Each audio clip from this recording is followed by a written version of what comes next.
Welcome to the Salmon Runs YouTube. Enjoy the video. You start by finding a viable Kalpalata lotus plant. Look for mature rosettes and at least 2 seasons of healthy blooms.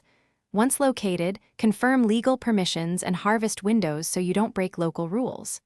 Next, prepare tools: sterile secateurs, labels, small 0. 5L pots and a clean knife. Set aside moist, well-draining soil. Begin immediately with a sterile cut. Aim for a clean removal of a healthy offshoot so recovery is fast. Once you've isolated a healthy offshoot, cut at a 45 degrees angle including 1 to 2 nodes and a small root clump. This preserves growth points. Immediately dip the wound in a mild antifungal like cinnamon or a low-concentration fungicide to reduce rot. Place the cutting in a shaded, humid spot for 24 to 48 hours to callus. Then plant into a 50-50 soil and perlite mix. Make sure the medium is damp but not soggy, so roots can form without drowning. You'll see rooting in roughly 3 to 6 weeks. Check by a gentle tug.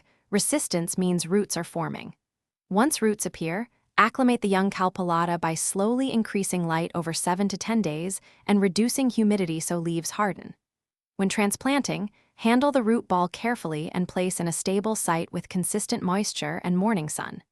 If leaves yellow, make sure you're not overwatering. If the plant wilts, inspect roots for rot and trim affected tissue immediately. Thanks for watching. Consider subscribing if we helped you.